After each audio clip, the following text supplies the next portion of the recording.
Bom, para aqueles que não me conhecem, a maioria me conhece, né? Para aqueles que não me conhecem, eu me chamo Éder.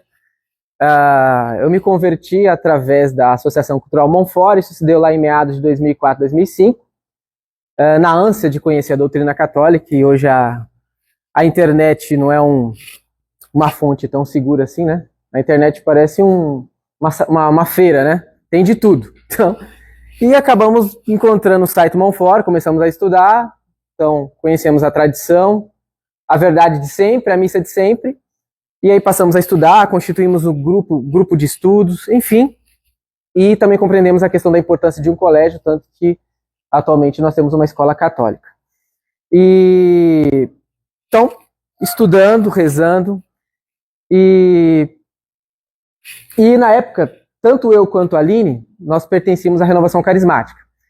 É claro que para conhecer, para saber que algo é pernicioso, algo é prejudicial, não é preciso experimentar, né? Então não precisa experimentar maconha para saber que faz mal. Não precisa experimentar cocaína, né? Não preciso me prostituir para saber que a prostituição é contra a lei de Deus. Mas se isso dá alguma autoridade, então eu fui carismático. Então eu fui por mais ou menos uns 4 anos membro da Renovação Carismática. É claro que de boa fé, eu era ignorante na questão doutrinária, só que, na medida em que eu fui estudando e investigando aquilo que a igreja sempre ensinou, sobretudo sobre os carismas, então os santos, os doutores, o magistério da igreja, então eu fui compreendendo que aquele movimento, ele estava, por assim dizer, em ruptura com aquilo que a igreja sempre ensinou. Então a RCC fez uma hermenêutica da ruptura. Então ela rompeu com a tradição. Tá? Então, percebendo isso, conversando com a Aline, disse, não dá para continuar. Essas práticas, elas não têm lastro, não têm fundamento na tradição da igreja, na prática religiosa e na doutrina católica, sobretudo em São Tomás de Aquino. Então, nos desligamos da Renovação Carismática. Tudo bem? Então, resumidamente, o Sr. Alberto, ele apresentou ontem a questão do problema da teologia da libertação, que, por assim dizer, é a corrente racionalista, a corrente marxista, materialista na história. Eu lembro um exemplo que o professor Orlando nos deu, isso foi numa aula sobre curto-circuito na história, onde ele trabalha a questão das duas correntes dialéticas na história, né? Uma corrente racionalista, materialista, comunista, e uma corrente oposta, que é mística, esotérica e espiritualista.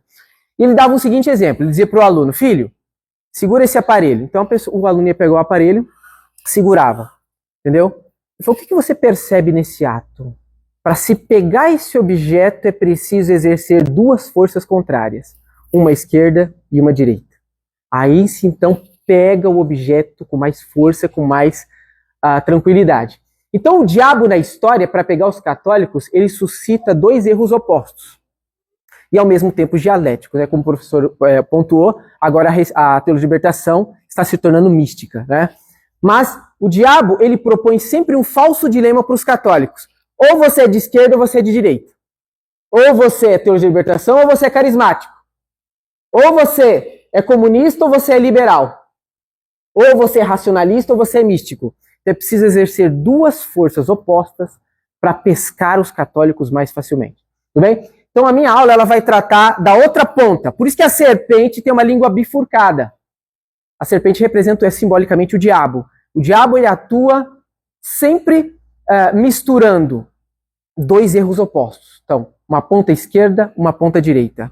Tá? Uma força direita e uma força esquerda. Então eu vou tratar nessa aula da corrente mística, que seria assim mística, a corrente irracionalista, a corrente espiritualista na história. Tudo bem?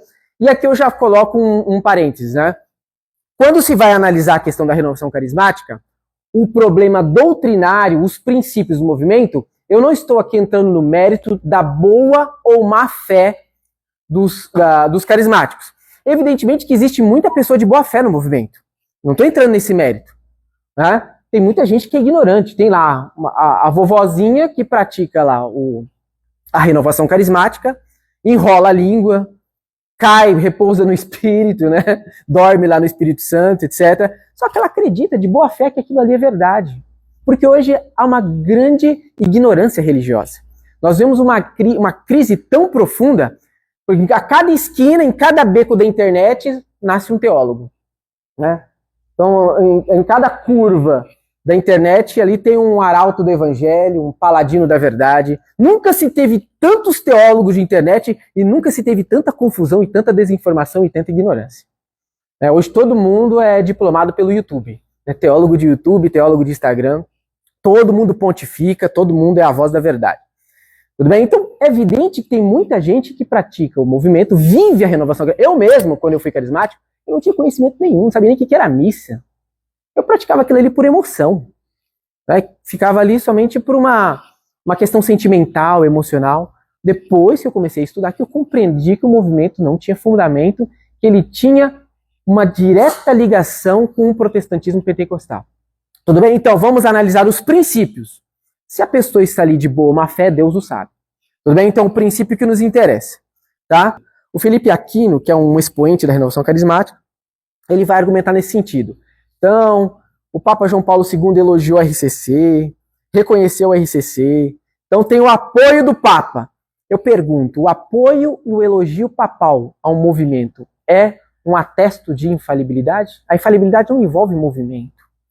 Quando eu vou dar aula sobre a RCC, a primeira coisa que eu coloco, a igreja foi fundada sobre Pedro, sobre uma rocha e não sobre uma areia movediça.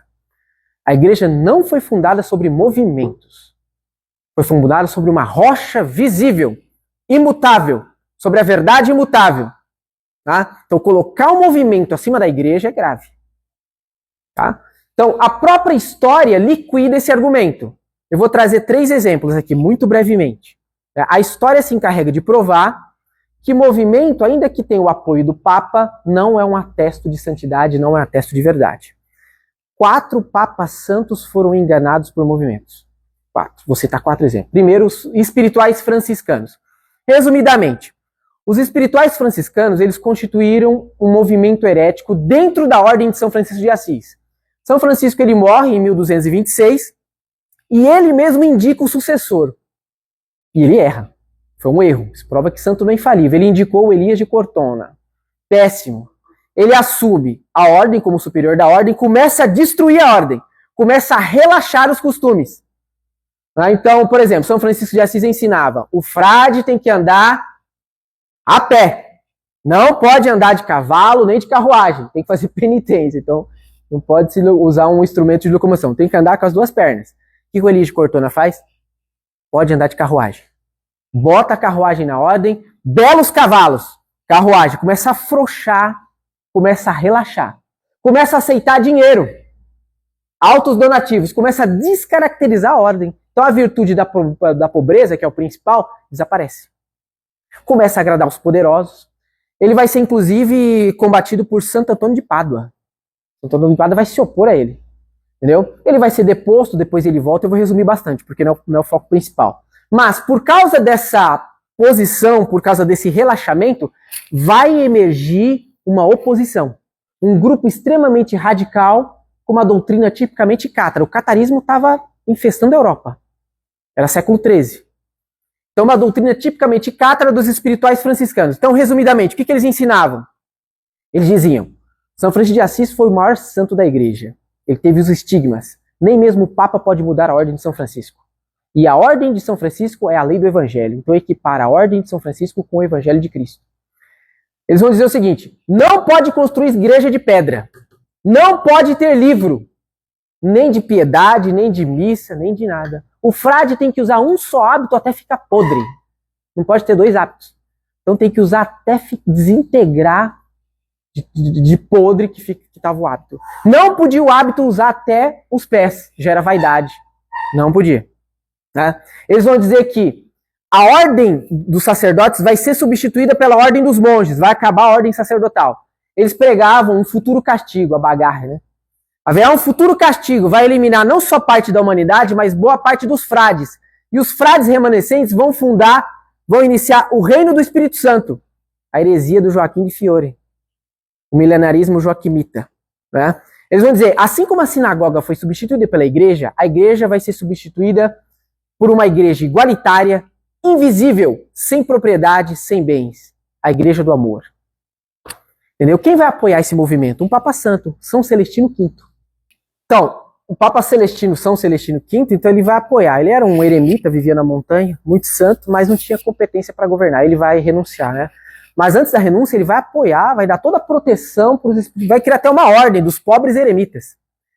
Eles vão ganhar grande força ao movimento dos espirituais franciscanos. Eles serão condenados quase 100 anos depois, em 1318, por João XXII. Então nós temos aí um movimento herético que foi apoiado por um Papa Santo. Então, o apoio e a proteção de um Papa não significa um atesto infalível de que o movimento é ortodoxo. Tá? Depois nós temos o quietismo, resumidamente, que vai ter a proteção do Beato Inocêncio XI. Ele tem ali seu principal protagonista, o Miguel de Molinos, né? Tem vários outros, Madame Guion, Padre Lacombe, Matteo Petrucci, mas o principal ali é o Miguel de Molinos. Então vai também desenvolver uma doutrina herética de natureza, de orientação cátara. Então ele vai ser contra a inteligência, contra o pensamento, né? Uma heresia irracionalista, do tipo pentecostal. Então o que vai dizer o Miguel de Molinos? O homem tem que se aniquilar. A verdadeira perfeição se dá pelo aniquilamento. O homem tem que aniquilar as suas potências, a sua inteligência. É o nirvana budista. Tem que buscar o vazio, o nada, o aniquilamento do ser. Ele vai dizer, aquele que ama a Deus pelo conhecimento, não ama o verdadeiro Deus. Ele vai dizer que toda desgraça vem do pensamento, vem da reflexão. 63 proposições foram condenadas, de Miguel de Molinos. E o Beato Inocêncio XI vai apoiar o movimento. Depois, então, ele vai condenar. Mas, primeiramente, teve o apoio e a proteção do Papa. Depois, Sion. Teve o apoio de São Pio X, outro Papa Santo. Então, era um movimento ali de operários, né? De índole subversiva, pregava ali um ecumenismo, né? Ele defendia a emancipação política, econômica e intelectual. Então, eles pregavam que haveria uma futura cidade onde reuniria todos os operários, com todos os credos, respeito mútuo, então o bem social acima da fé. São Pio X vai escrever um documento, Notre Charte Apostolique, né? Acho que é assim, né? Notre Charte Apostolique, onde ele vai condenar o movimento, só que ele vai reconhecer que ele havia sido enganado pelo movimento. Sion me enganara. O Papa reconhece que ele foi enganado por Sion. Tudo bem? E por fim, a teologia da libertação, que teve primeiramente o apoio de São João Paulo II. Ele escreveu para os bispos do Brasil, apoiando, dizendo que não era só oportuna, mas útil e necessária. Em 1986, se não me engano. Depois, a teologia da libertação é condenada. Tudo bem? Então, esse argumento não vale. Apoio papal ao movimento não significa que ele é santo e que ele é católico. Outra alegação, né? A RCC faz algum bem, logo ela é uma obra de Deus. Isso aqui é um argumento bem infantil, né? A metafísica nos ensina que não existe mal absoluto. Isso que ensina São Tomás, Santo Agostinho. Então sempre haverá algum bem no meio dos males. Tudo bem? Então, esse é um argumento de Santo Agostinho contra os maniqueus. Os maniqueus eram dualistas, né? Então eles defendiam os dois princípios, o princípio do bem e o princípio do mal. Eram gnósticos, né? Então existia o mal absoluto e o bem absoluto. Então Santo Agostinho ele liquida esse argumento com o seguinte raciocínio no contra maniqueus. Então ele vai dizer, existirão bem. Isso é óbvio. Isso é uma evidência. Existirão bem. Todo mundo, quando é atacado, defende a própria vida, né? Então existirão bem. Ora, se o mal absoluto existisse, ele teria o bem da existência. Logo, não é mal absoluto. Entendeu? Então, só pelo fato de existir, se o mal absoluto tivesse existência, ele teria um bem. O bem da existência. Logo, ele não é o mal absoluto. Porque ele tem o bem da existência. Tudo bem? E, mas e o diabo? Não, a natureza do diabo é criada por Deus. Tá? O mal, ele é moral. O mal não é substancial. O professor dizia, há verbos maus. Matar, idolatrar, roubar, etc. Então, o mal absoluto, ele é uma impossibilidade. Então, assim, mesmo nas seitas, é óbvio que vai ter algum bem. Os espíritas faz sopão para os pobres. Faz um certo bem relativo. Né? O ateu passou para a Assembleia de Deus. A Assembleia de Deus fez um certo bem relativo. Fez o ateu passar do ateísmo para o teísmo, passou a acreditar em Deus. Mas as seitas, elas não podem fazer o bem principal, que é a santificação e a salvação das almas. Porque esse meio foi instituído por Cristo, esse meio é a Igreja Católica, que santifica e salva as almas por meio dos sacramentos. Tudo bem? Então, esse é um argumento pueril. Tudo bem? Sempre haverá algum bem. Tudo bem? Mesmo Nosso Senhor reconheceu o bem que os fariseus faziam. Ele disse, na cátedra de Moisés estão sentados os fariseus. Fazei o que eles dizem. mas não imitei suas ações porque dizem e não fazem. Então o Senhor diz, o que eles dizem da cátedra de Moisés está certo, pode seguir. Então faz um certo bem. Mas nem por isso ele disse que o farisaísmo era bom. Pelo contrário, ele vai fazer guerra contra a seita dos fariseus. Vai acusá-los, desmoralizá-los publicamente. Cobra, raça de víbora, sepulcros caiados, filhos do diabo. Então vai desmascará-los publicamente. Por isso, se são as coisas privadas de todo bem, deixarão totalmente de existir. Então, Santo Agostinho argumenta, não pode existir o mal absoluto. Tá? E São Tomás, nada pode ser sumamente mal. Isso aqui está no compêndio de teologia. O outro argumento, a RCC ensina verdades, logo é o movimento ortodoxo. Isso que parte do mesmo princípio. Como não existe, isso aqui eu aprendi com o professor Orlando também. Quer dizer, como não pode existir o mal absoluto, não pode existir, não tem como existir a mentira absoluta. Aí vamos colocar uma frase absolutamente mentirosa. E colocava lá, Deus é o diabo. Deus existe. Deus é o que é. O diabo existe. Com 3 verdades se fez uma grande mentira. Uma mentira trinitária. Ele foi uma mentira trinitária. Entendeu? Não existe mentira absoluta. Então sempre vai existir alguma verdade, ainda que o movimento seja herético. Então, por exemplo, os espíritas acreditam na imortalidade da alma. É uma verdade. Mas nem por isso se torna uma organização ortodoxa. É uma organização herética. O protestantismo ensina alguma verdade. Entendeu? Eu estava falando da questão de fazer algum bem, né? Até comida envenenada faz algum bem. Mata a fome. Mas depois mata a vida. Faz um certo bem. Então, por mais que o movimento, até o satanismo ensina alguma verdade, o monoteísmo, embora o único Deus adorado seja o diabo. Mas eles adoram um só Deus, o diabo. Mas ensina uma verdade, entendeu? Mas o que vai dizer Leão XIII? Na encíclica Satis Cognitum, ele vai dizer, isso é citando Santo Agostinho, hein? Em muitos pontos eles estão comigo, os hereges. Em alguns apenas não estão comigo. Mas por causa desses alguns pontos em que eles se separam de mim, de nada lhes serve estar comigo em tudo mais. De nada serve. É a mesma coisa, eu tenho 90% de água potável. Eu lanço uma gota de veneno. Está toda envenenada. Ah, mas você é muito pessimista. Tem 99% de água potável. Você foi lá justamente uma gota de veneno. Ah, bebe. Pensa positivo. A água não vai fazer mal. Entendeu? Então de nada adianta. O que importa é a verdade íntegra. Farofa de verdade existe até na seita do diabo. Até no satanismo existe farofa de verdade. Entendeu? E curioso que para enganar é preciso misturar a mentira com a verdade. Ninguém adere ao absurdo, ao ridículo. Embora no nosso tempo as pessoas aceitam até o ridículo, né? Até o absurdo. Se eu tenho, o professor dizia, se tem uma cadeira com as 4 pernas quebradas, ninguém senta. Agora você tem 3 pernas intactas, uma você disfarça com durex, alguém pode sentar. Se eu quero matar o Silvio, eu coloco aqui, ó, veneno de rato. Ele não vai beber.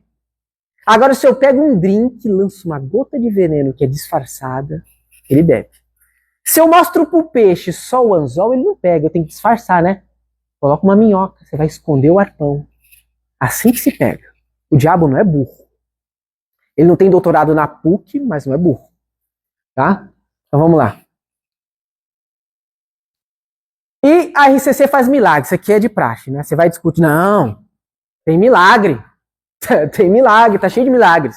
Entendeu? A igreja ela é muito criteriosa. Só para ter uma noção, em Lourdes, tem lá catalogado 7.000 milagres. Quantos milagres a igreja reconheceu? 70. A igreja não é assim. Tem lá os departamentos médicos para analisar cada caso. Tem lá a primeira instância, segunda instância, terceira instância. É muito criterioso, não é assim. Eu participei da RCC, toda reunião carismática tinha cura. Era programado. É igualzinho os cultos pentecostais. O dia do milagre, o domingo do milagre. Todo dia tinha que ter milagre. Aí tinha lá uma sessão frenética, né? Um frenesi, uma histeria, todo mundo cantando ao mesmo tempo, gritaria. É para abalar o emocional, exatamente. Para a pessoa ficar extremamente emocionada. Aí aquele silêncio sepulcral subitamente. Todo mundo quer. Aí vinha alguém e profetizava. Deus nesse momento está curando, tá? Aí a pessoa levantava e confirmava o milagre. Exatamente, eu estava com uma profunda dor de cabeça e Deus me curou. Mas não tem anador? Não tem anador? Então, o que é interessante observar é que os verdadeiros milagres na RCC eles se tornam uma espécie de curandeirismo. É milagre no atacado. Então o que é extraordinário virou ordinário. Milagre é uma coisa totalmente extraordinária.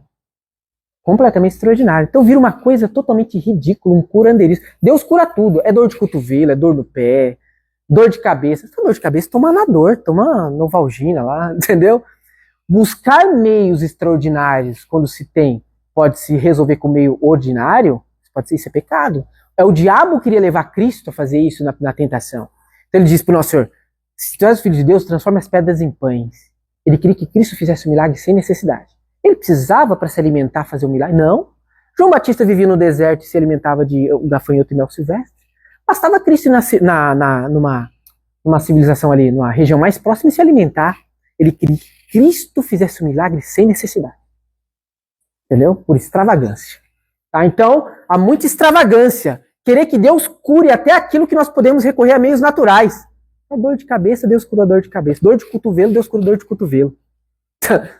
Entendeu? Então isso é muito grave. Então o São Tomás vai dizer o seguinte, existem verdadeiros e falsos milagres. Se tem os falsos e Deus permite, Deus tem que dar os meios pelos quais a igreja distingue o verdadeiro do falso. Então São Tomás vai dar um princípio. Deus jamais pode fazer um milagre para endossar uma falsa doutrina. Está na suma. Os milagres sempre são testemunhos verdadeiros daquilo em favor que são feitos. Por isso, os maus anunciadores de uma falsa doutrina nunca operam verdadeiros milagres para a confirmação de sua doutrina. Então tá lá o Edir Macedo. E eles querem os milagres para dizer, veja como aqui tem a verdade. Aqui é de Deus, porque tem milagre. Então eles querem um milagre para endossar a doutrina da seita. Então se Deus faz um milagre no culto de Edir Macedo, Deus está levando todo mundo para o inferno. Ele está enganando as pessoas. Deus não é um Deus da enganação. Ele não pode chancelar a mentira. Tudo bem? E sem contar que São Tomás trata aqui do diabo, o diabo tem poderes excepcionais, né? Claro que o poder angélico está abaixo da onipotência divina, mas está acima da capacidade humana. Se até um mágico faz truques que parecem sobrenaturais, que dirá o diabo, né? O diabo é um excelente mágico. Por isso, nosso Senhor vai dizer que haverá um tempo em que surgirão falsos cristos e falsos profetas, que farão sinais e prodígios para, se possível, enganar até mesmo os escolhidos. Tudo bem? É uma assinatura, é um sinal sobrenatural. Porque os protestantes, eles não têm uma missão imediata. Eles se arrogam uma missão imediata, como Moisés. Moisés não foi enviado diretamente por Deus? É uma missão imediata, diretamente por Deus. Então ele tinha que provar com milagres. Ele fez milagres. Cristo enviado por Deus Pai, fez milagres. Os apóstolos foram enviados diretamente por Cristo, fizeram milagres. Os protestantes não têm sucessão apostólica. Eles se arrogam uma missão extraordinária, imediata. Vieram salvar a igreja que foi corrompida. Então tem que fazer milagre. Eles não têm o respaldo da sucessão apostólica. Aí eles têm que se arrogar profecias e milagres. Quando foram cobrar de Lutero, você se arroga uma missão extraordinária. Cadê o milagre, cadê a profecia? Não tem. Aí ele, não faremos milagres, não faremos profecias. Aí ele foge, tá? Aqui, a origem herética da RCC. Aqui eu vou usar os próprios testemunhos dos líderes carismáticos. Não vou usar testemunho lefrevista. Não é testemunho tradicionalista. É testemunho de teólogo, padre e fiel carismático. Tá? Então, é insuspeito. Então, The National Catholic Reporter. Jornal Católico norte-americano. Isso aqui está no livro do Kevin e Dorothy Hannigan. Católicos Pentecostais. Tá? O próprio cardeal Suenan, ele recomenda esse livro e ele prefaciou um livro. O que o Bonini foi para a Missa Nova em matéria de importância, o Suenan foi para a RCC. O cardeal Suenan. Tá? Inclusive ele fez o prefácio desse livro, né, da Patty Mansfield, desse livro. É um livro que defende a renovação carismática e a Patty Mansfield é uma grande personalidade reconhecida pela renovação carismática, pela Canção Nova. Ela faz palestras na Canção Nova. E o prefácio é do cardeal Suenan. Só a título de tempero, o cardeal Suenan, ele aparece o nome dele numa lista da maçonaria.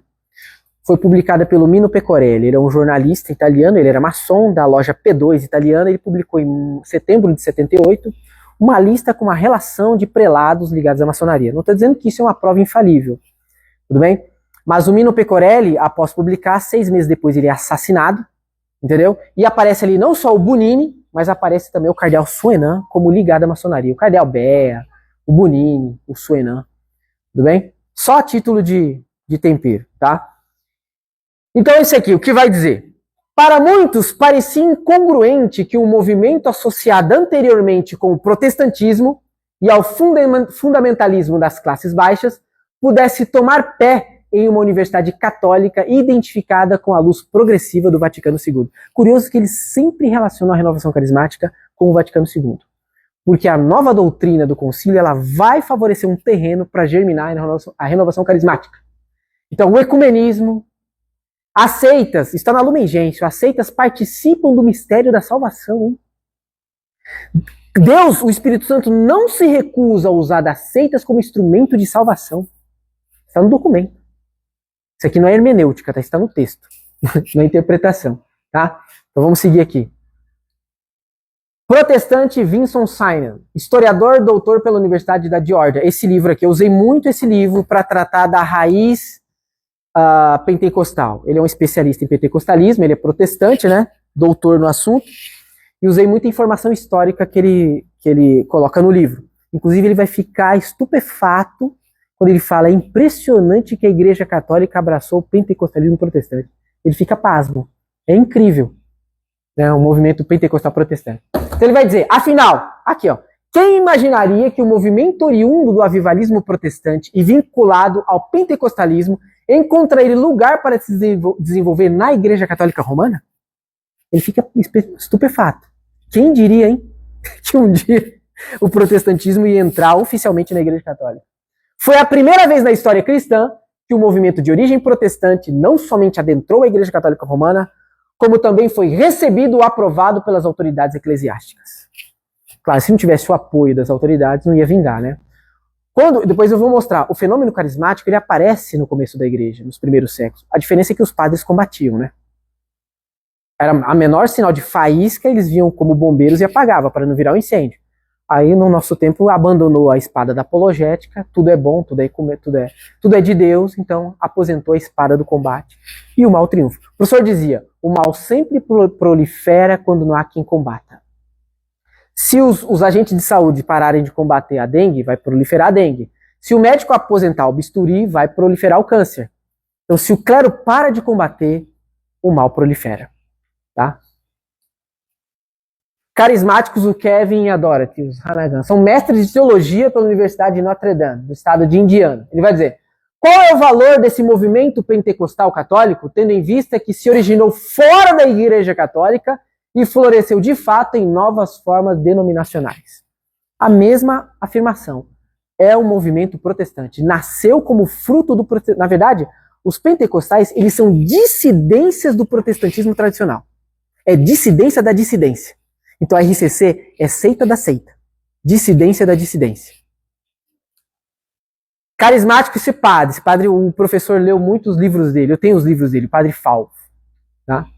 Ele vai dizer, o novo Pentecostes, ou melhor, o despertar carismático como fenômeno de massa para a renovação da igreja no clima de Pentecostes, nasceu nos Estados Unidos e fora da Igreja Católica.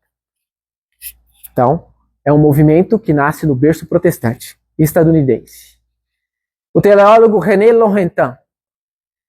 Esse aqui ele é conhecido por tratar de Mariologia, né? Ele tem livros sobre Mariologia. Ele vai dizer, damos por suposta uma continuidade entre o neopentecostalismo católico e pentecostalismo protestante dos anos de 1900, bem como entre este e o revivalismo americano do século XIX. Essa continuidade é verificável e declarada. Não é tradicionalista, tá? Não é seguidor de Dom Lefebvre, não é FSSPX. Isso aqui é carismático declarando. Agora eles já estão assumindo isso, né? Porque eles procuram se respaldar no ecumenismo do Vaticano II. São os dons ecumênicos. Deus sopra onde quer. Isso aqui é contra esse princípio, né?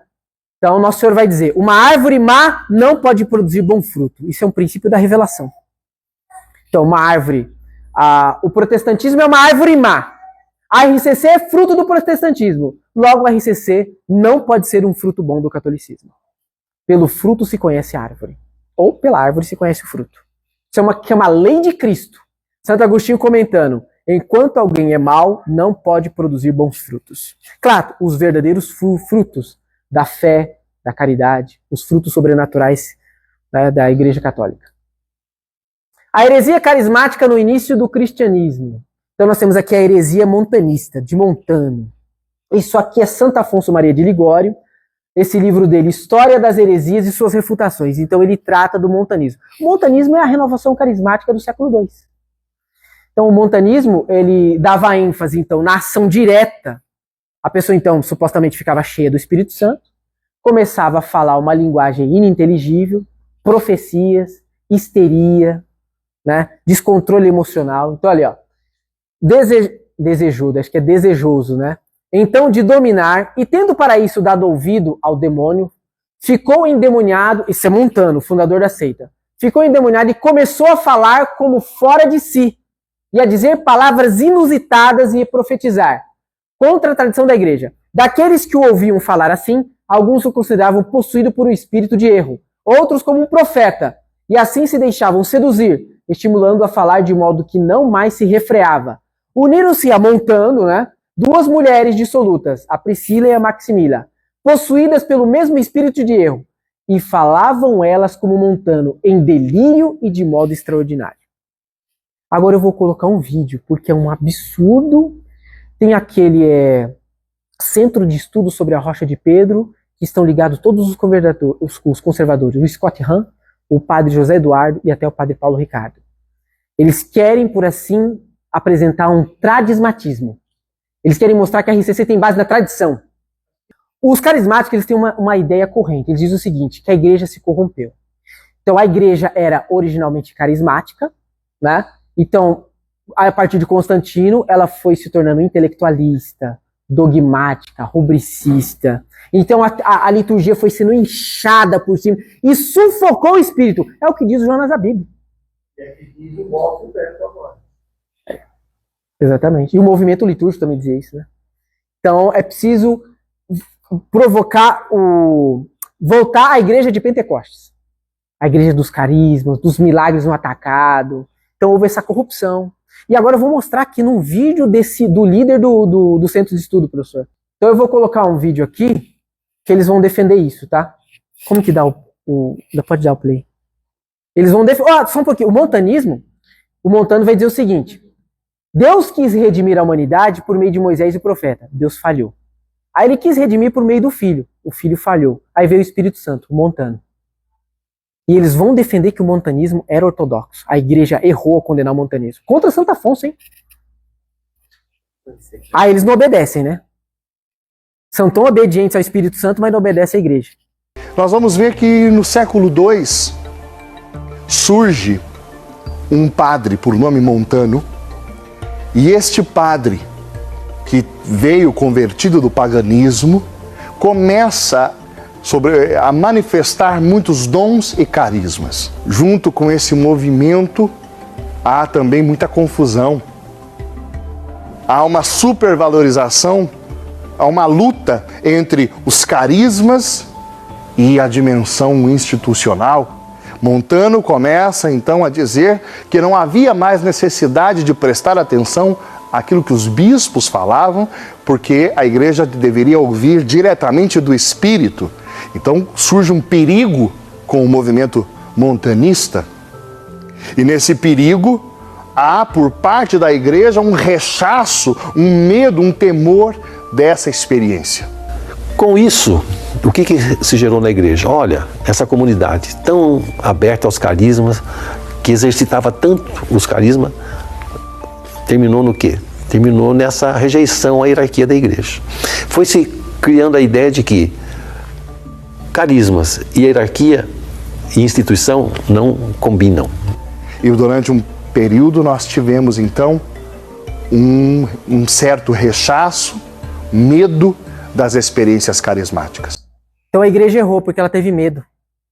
Então o Montano estava mostrando, vocês têm que voltar para a igreja carismática. A igreja errou e o Montano estava certo. Pode voltar, Silvio. Esse vídeo tem completo? Tem completo? Eu comecei a analisar, né? Tem muita besteira e muita heresia, tá? Aqui Santo Irineu condena o carismático Marcos, né? Então surgiu lá um Marcos carismático, dom das línguas, profecia, cheio do Espírito Santo, tá? Marcos dá a entender que teria um demônio como assistente que o faz profetizar. a ele e a todas aquelas mulheres que julga dignas de participar da sua graça. Então, ele repete algumas invocações que arrebatam a infeliz seduzida e diz: abre a boca, diz qualquer coisa e profetizará. E aquela excitada por estas palavras e sentindo ferver na alma a ilusão de começar a profetizar e o coração a pulsar mais forte do que o de costume, anima-se e se põe a profetizar todas as tolices que lhe vêm à cabeça e sem sentido. E aqui nós temos, por fim, Orígenes contra... Isso aqui é Orígenes contra Céus. Então, uma espécie de carismatismo emergente. Então, ele vai dizer: a essas presunções de se achar falando movido pelo Espírito Santo, muito comum na RCC, né? Eu falo, o Espírito Santo fala pela minha boca, né? Ele e os falsos profetas acrescentam termos desconhecidos, incoerentes, totalmente obscuros, cuja significação nenhum homem razoável seria capaz de descobrir, por estarem por demais desprovidos de clareza e de sentido. Sempre uma confusão de línguas. Causa remota. Então, a renovação, o carismatismo, ele tem uma origem ali no século XVIII. Eu poderia voltar aos Quakers, né? Os Quakers, eles constituíram ali por... esqueci o nome do fulano. George Fox. Então, ele é o fundador dos Quakers. Ele é uma dissidência da religião anglicana. Então, ele constitui ali o movimento pentecostal. Então, eles se diziam inspirado pelo Espírito Santo. Eles chamavam de luz interior. Então, cada homem seria guiado por essa luz interior. Então, era uma igreja, um movimento igualitário. Né? Então, eles defendiam a ideia de Lutero, o sacerdócio universal. Todo mundo é padre. Porque se eu tenho o Espírito Santo, que eu vou ouvir o padre? Se o Espírito Santo fala no meu coração, eu vou ouvir padre pregando, papa, bispo. Então, igualitarismo. Então, eles tinham lá o culto do silêncio. Então, tinha lá todo mundo... É que nem acontece na RCC. Porque eu participei, eu sei como funciona. Então, tem um movimento histérico, todo mundo cantando ao mesmo tempo, todo mundo orando ao mesmo tempo. Aí tem um silêncio abrupto. Aí, uma pessoa fala como se o Espírito Santo estivesse falando. Então, meus filhinhos... Eu quero vir aqui falar para vocês que vocês precisam melhorar. E nesse momento eu estou curando uma doença. É assim. É assim que funciona. A Aline nunca foi. Entendeu? Então os Quakers tinham esse fenômeno. Eles silenciavam para o Espírito Santo se manifestar. Então era um movimento tipicamente carismático. Batismo no Espírito Santo. Todo mundo é guiado pelo Espírito Santo. Carismas. Enfim. Eu vou dar só um resumo geral, tá? O movimento de santidade metodista de John Wesley, 1738. Então, John Wesley era um ministro anglicano. Ele vai criar um movimento paralelo, ele não vai romper com o anglicanismo. Quem vai romper oficialmente são os sucessores, os discípulos wesleyanos, né, que vão romper. Então, ele vai ter uma experiência com o Espírito Santo. O pentecostalismo é sempre caracterizado por experiência com Deus, fé experimental, sentir Deus, batismo do Espírito Santo, histeria, entendeu? Sempre alta carga emotiva, descontrole emocional, sempre essas características vão permear o movimento carismático. Então, o John Wesley, ele, em Aldersgate Street, em 1738, ele participa de uma reunião. E nessa reunião, quando ele está ouvindo uma explicação de Lutero sobre a Epístola de São Paulo aos Romanos, ele sente um calorzinho no coração. Ele sente o coraçãozinho dele aquecer e ele entende que foi um novo nascimento. Então, bem interior mesmo, bem subjetivo. Então ele batiza isso de segunda bênção. Aí o amigo dele, o John Fletcher, vai chamar isso de batismo no Espírito Santo. O termo batismo no Espírito Santo nasce nos pentecostais protestantes. Tudo que a religião carismática adota é dos protestantes. Nada é original católico. Então, batismo no Espírito Santo surge no contexto pentecostal protestante, tudo bem? O movimento metodista, ele prossegue paralelamente à igreja institucional. A princípio, os clérigos acompanhavam, depois ele vê que a coisa está descambando e eles abandonam, tudo bem? E aí surge a religião metodista. A Igreja Católica Apostólica é uma dissidência dos presbiterianos, do Edward Irving, 1838. Aqui nós estamos no século XIX já. Então, esse Edward Irving, ele vai tomar conhecimento dos fenômenos carismáticos, ele recebe uma notícia de um grupo carismático na Escócia. Ele viaja para a Escócia e ele constata empiricamente, in loco, os fenômenos, ele fica admirado e ele começa a tentar introduzir o carismatismo no presbiterianismo. Ele não tem sucesso.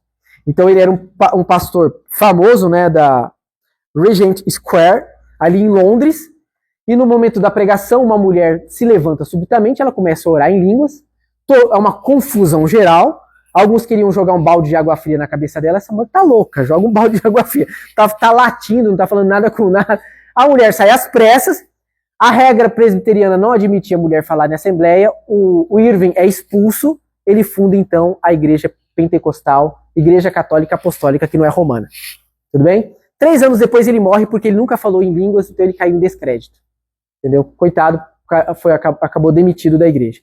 Depois tem o movimento Higher Life, né? Higher Life, isso. De vida superior, de Keswick, 1875. Isso aqui são conferências carismáticas. Tudo bem? Até tem um texto que eu coloquei. Os ensinos de Keswick. O batismo com o Espírito Santo é uma operação do Espírito Santo distinta e subsequente à sua obra de regeneração. Então não tem nada a ver com batismo. Uma concessão de poder para o serviço, uma experiência outorgada não apenas para os apóstolos, não apenas para os crentes da era apostólica, mas para todos os que estão longe, para todos quanto o Senhor nosso Deus chamar. Tá? Então isso aqui eram conferências carismáticas, né, que acabou se disseminando. Tudo bem?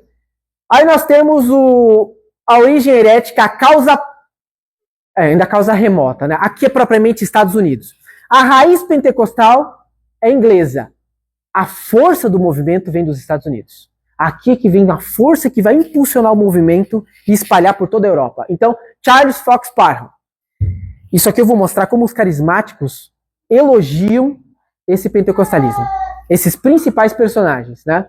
Então, o Parham, ele é um ex-metodista, ele vai fundar lá uma escola bíblica, ele vai defender o desligamento de qualquer denominação. Claro, se eu tenho o Espírito Santo, que necessidade tem eu pertencer a uma igreja, a uma hierarquia? Não, eu tenho o Espírito Santo.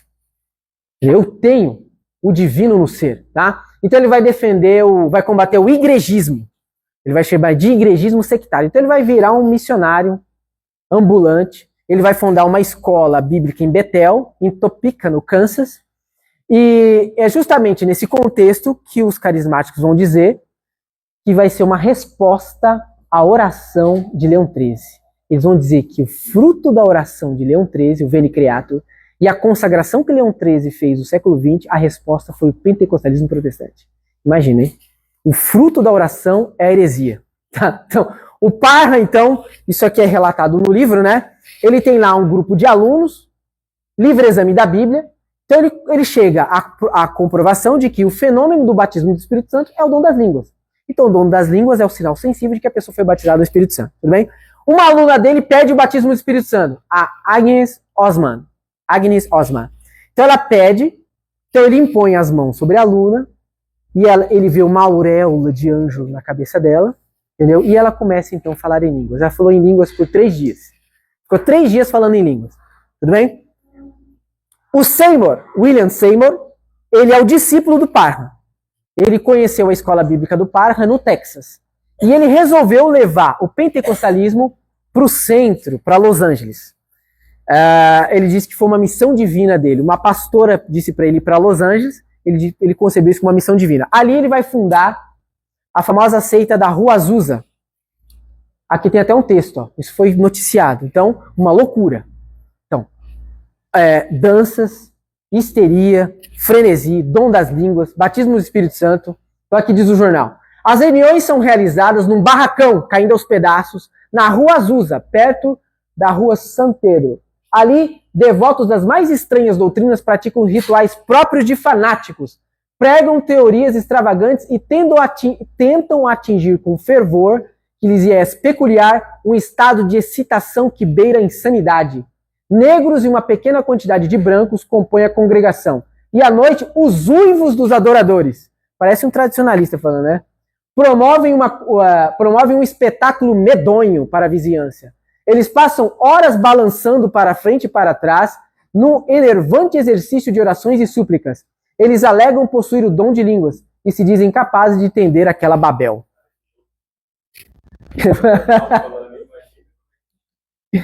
Isso são os acampamentos hoje, né? Essa confusão.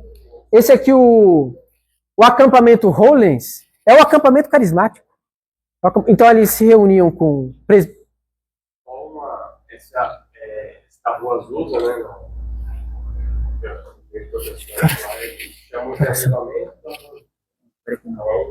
Até 10h15, né?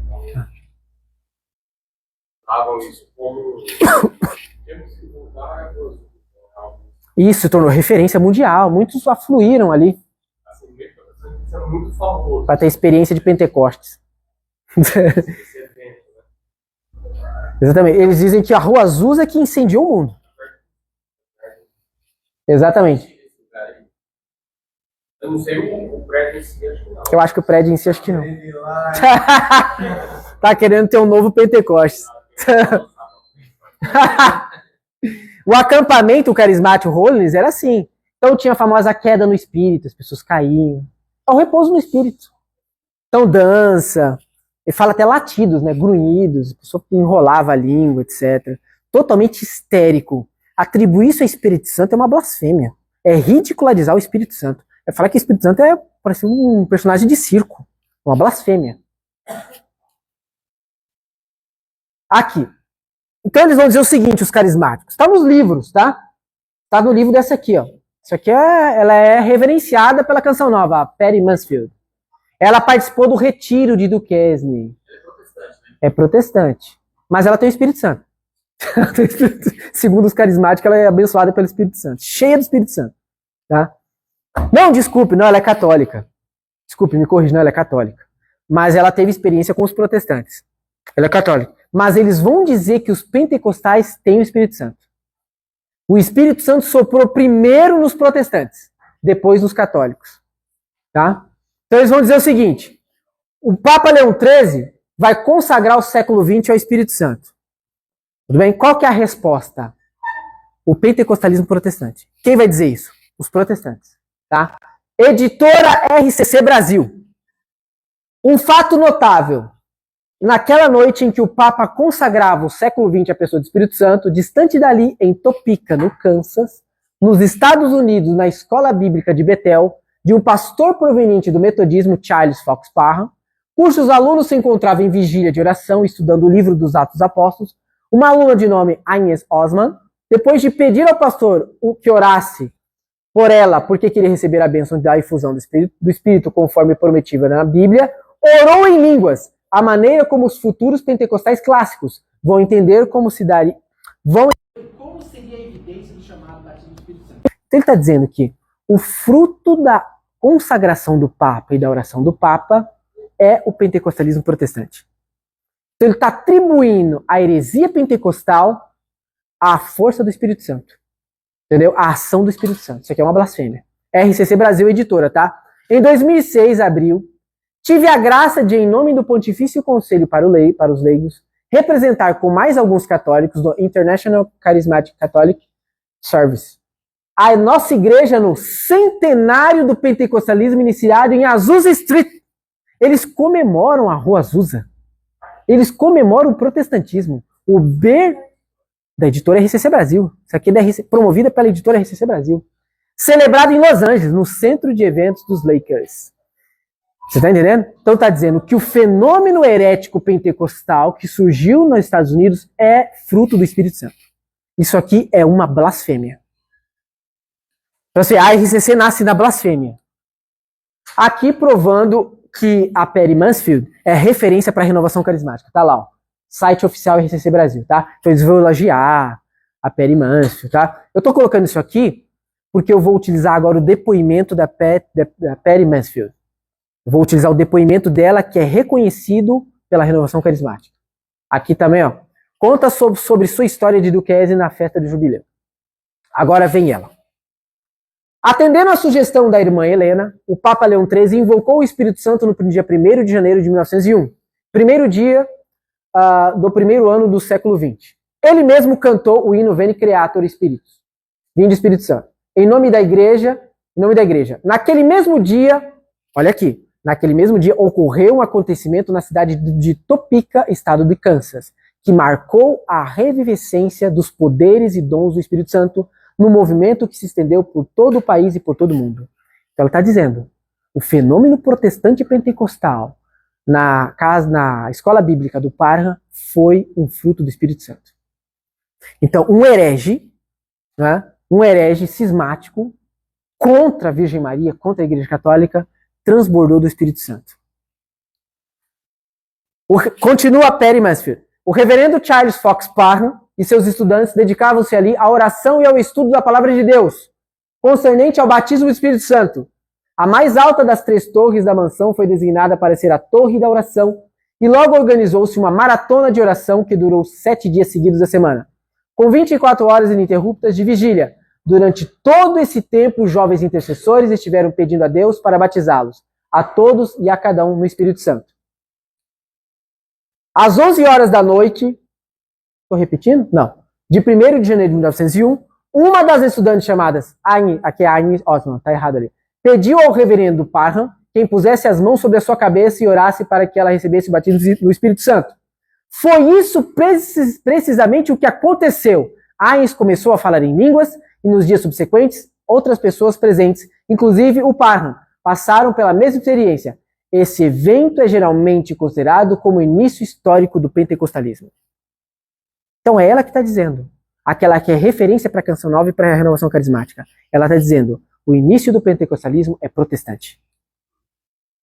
E ela diz, Deus atendeu a oração fervorosa daqueles que chamaram por ele toda a noite, noite e dia.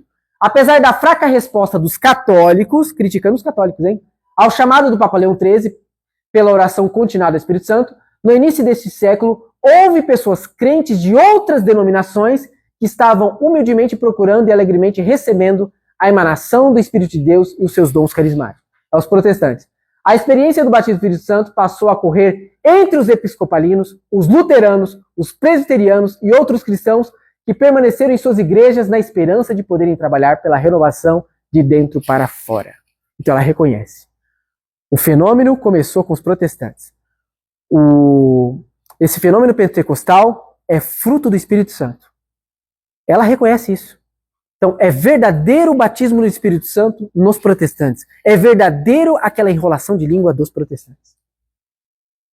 E aqui refutando, Leão XIII refutando. No corpo humano, ou melhor, quando o corpo humano se corta algum membro, uma mão, um dedo, um pé, será que a alma segue o membro cortado? Quando estava unido ao corpo, vivia. Cortado, perde a vida. Exatamente assim, o homem cristão é católico enquanto vive no corpo da igreja, cortado, torna-se herege. Ora, o espírito não segue o membro amputado.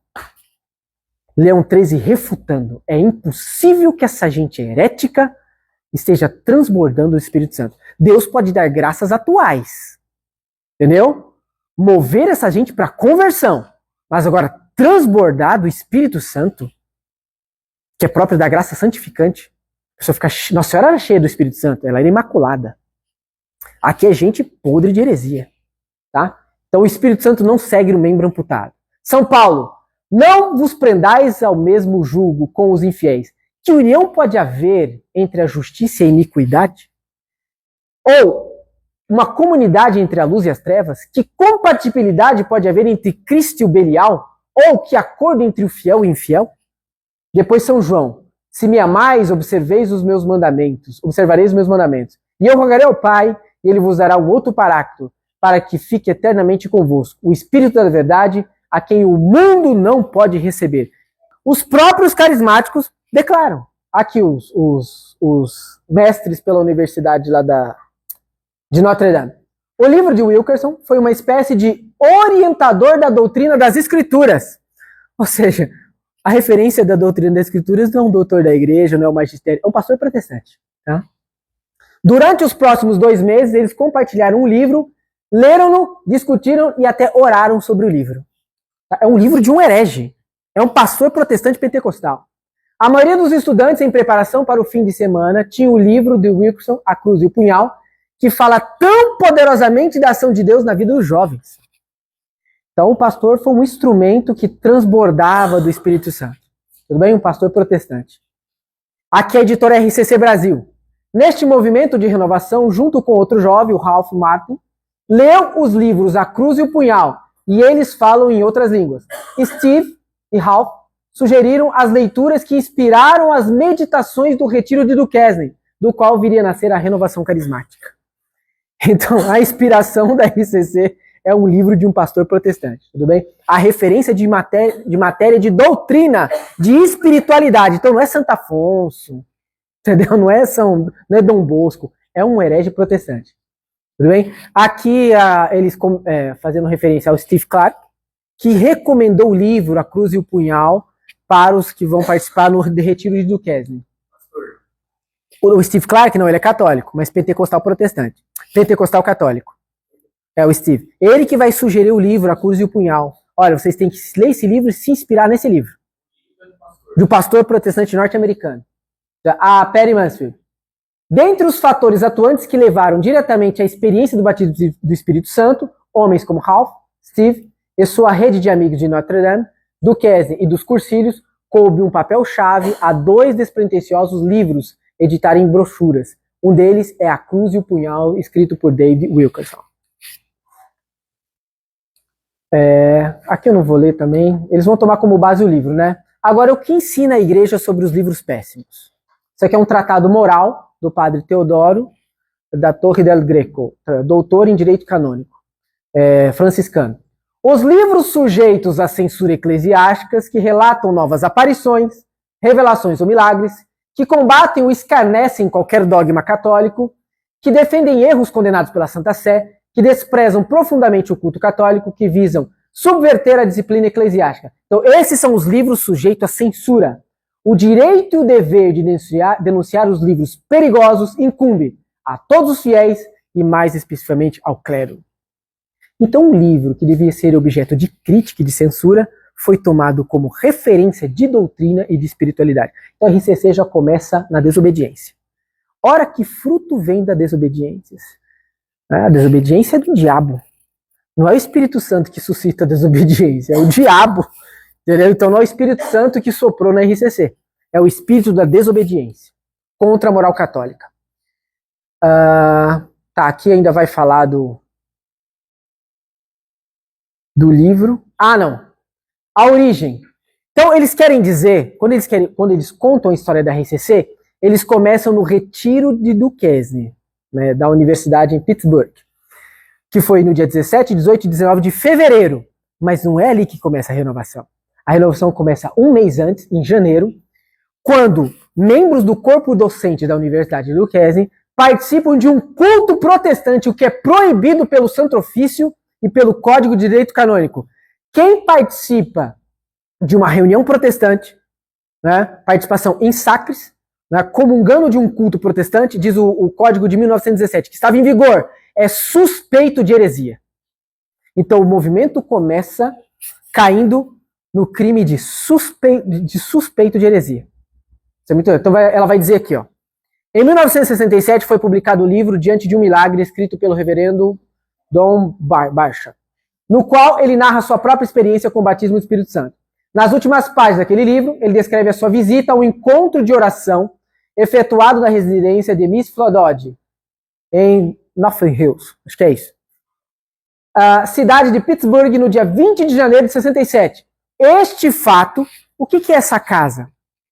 Quando esse corpo docente, esses professores de Pittsburgh, de Duquesne, eles tinham o desejo de ter a experiência de um novo Pentecoste. A quem eles recorreram?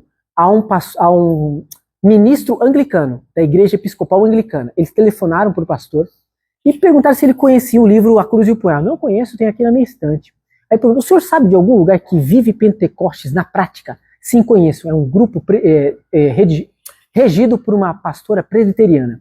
E eles foram até lá. Eles foram até essa casa. Essa casa, ela executava ali um culto protestante pentecostal. É a Miss Flodod, que era presbiteriana. Então ali, oração em língua, hino protestante, livre exame da Bíblia, batismo no Espírito Santo. Então eles participaram de um culto protestante. E é esse culto que a Perry Mansfield vai dizer que nasceu a renovação carismática. Este fato, essa participação nesse culto protestante, veio a originar no mês subsequente o fim de semana de Duquesne, evento que veio a ser o marco inicial da renovação carismática católica. Aí ela diz mais, que esse evento, essa participação de católicos nesse culto protestante, deu origem a uma tão poderosa atuação do Espírito Santo entre os católicos. A Fló, a presbiteriana, que é presbiteriana, foi legitimamente batizada no Espírito Santo em 1962. Então, a presbiteriana era cheia do Espírito Santo e proporcionou esse batismo do Espírito Santo para esses professores de Duquesne que participaram desse culto protestante em Chapel Hill, em Pittsburgh. Então, a renovação começa no culto protestante, liderado por essa presbiteriana. Aí, a Perry, né? Olhando em retrospecto, ela percebeu como o Senhor estava preparando este grupo de oração protestante de Chapel Hill para o papel que viria a cumprir, trazendo para os católicos o batismo do Espírito Santo. Aqui o Código de Direito Canônico de 1917. Em modo algum, é lícito aos fiéis assistir ativamente e tomar parte em funções sagradas dos acatólicos, aqueles que não são católicos. É proibida de modo particular a participação em congressos, conferências, sociedades, com o fim de reunir todos os que se dizem cristãos. Tal proibição vale de modo todo particular para as denominadas conferências ecumênicas, o Santo Ofício, de 1927. Então, o movimento começa em desobediência ao que ensina a igreja e que ensina o direito católico. Tá? Então, depois o código vai dizer, inclusive, que é suspeito de heresia. Tratado moral. A participação dos católicos nos atos de cultos acatólicos. A participação ativa em sacres é absolutamente proibida. Aquele que o faz é suspeito de heresia. Então, aqueles que são tão obedientes ao Espírito Santo começaram desobedecendo a Igreja Católica, desobedecendo a moral católica, o direito católico. Tudo bem? Tal proibição diz respeito aos atos de culto em si mesmo, heréticos, quanto a atos de culto comuns a hereges e católicos. É proibido cantar juntamente com os acatólicos nas suas funções religiosas. Eles cantaram os hinos luteranos lá, né? Os hinos protestantes na reunião carismática. Aqui, a Canção Nova contra a desobediência da renovação carismática. Está aqui no blog da Canção Nova, o padre Fortea. Portanto, um católico não deve ir a grupos de oração ou a cultos protestantes, e muito menos a outros tipos de cultos ou reuniões de oração que não sejam cristãos. Então aqui a própria Canção Nova está condenando a origem da RCC, que começou num culto protestante. Está no site, está aqui, ó. Aqui o site. Blog Canção Nova. Esse padre dizendo isso. É proibido. Então, a RCC começa na proibição, na desobediência. Contra a lei católica. Conclusão, o movimento nasce na desobediência, na imprudência, na blasfêmia e na heresia. Né? Afirmando que o pentecostalismo norte-americano foi uma resposta à oração de Leão XIII, blasfêmia. Começa na imprudência, tomando como regra de doutrina um livro de um pastor protestante. Começa na heresia, participando contra a proibição do Santo Ofício e do direito canônico de um culto protestante deliberadamente. Tudo bem? E como diz Nosso Senhor, pelos frutos se conhece a árvore.